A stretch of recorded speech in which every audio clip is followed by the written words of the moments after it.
Good morning, everyone. Daryl here again, and today's project is going to be 1986 Ford Bronco. This belongs to my son Doug. And hello everyone, here we are. It's a nice crisp fall day here in Michigan. The leaves are in full color change mode. Actually, some of the trees have already dropped all the leaves, but it's just lovely out here. And Doug has a Bronco now, and we're gonna be doing a little bit of checking and diagnostic work on it today. It was running good, and then all of a sudden the starter wouldn't engage. When you turn the key, it would just click. And we're going to go over how to diagnose a bad starting situation, or a bad cranking situation, we should say, in an older style vehicle without all the computer controls and such. The key is not a key-coded security key. It's just a standard car key that's double cut.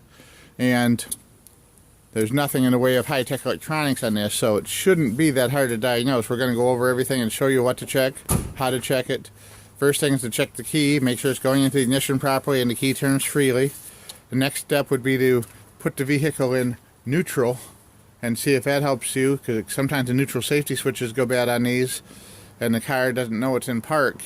So if you put it in neutral, sometimes you can trick it into thinking it's in park and it'll start that way. But if that's not your problem, which it wasn't in this case because you could hear a clicking noise, then you got to come under the hood and you have to check the different components. You have the starter, which is located down underneath here on the passenger side, the battery, and the starter relay, or it's often called the solenoid. And the problem is almost certainly going to be in one of these 3 or 4 areas. The other thing could be the grounding circuit. Sometimes a ground wire, there's the negative side on the battery, which we also refer to as the ground wire. Sometimes the ground wire can go bad, and that can cause a problem. So we will be diagnosing and checking this out, starting with the battery voltage. Alright, we're going to do a quick voltage check on the battery. The battery is fairly new and been tested good, but we're going to do a voltage check anyway, make sure it's charged up. And this battery is dead. This battery is showing 11.8 volts, which is considered dead. Anything 12 volts or under is bad. You need at least 12.3 to 12.6 volts to energize the car's electrical system and get the car to start. So we're going to put some jumper cables on this battery and see if that helps the situation. Alright, we found, when we turn the key, we hooked the jumper cables up to it, we've got juice again to the battery, and when we turned the key, we found that the starter relay was sparking and arcing out on the hot terminal. And we actually found some evidence on the terminal itself of arcing with a little bit of like welding marks on the terminal here. Is that the right one? Oh yeah, right there, sorry.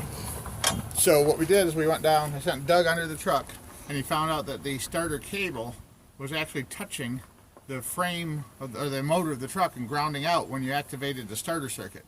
So we're going to go ahead and use our wire brush here, clean up all these terminals that go on here. We've moved the starter cable, and then we're going to try it after that. Alright, and the truck is running.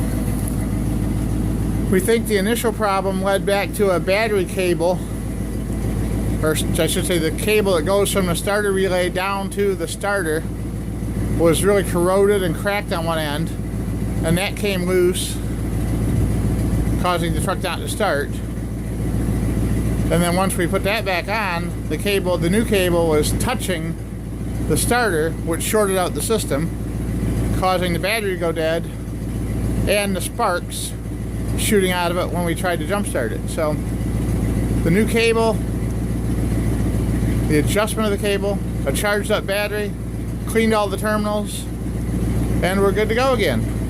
The Bronco's running good. Hope we'll be on the road by the end of this week.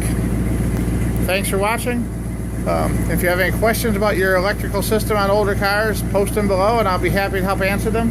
Most of these systems are pretty straightforward, and they can get a little tricky sometimes if weird things are going on, but for the most part there's only 3 or 4 components that you need to check, and I can help guide you through all those different tests.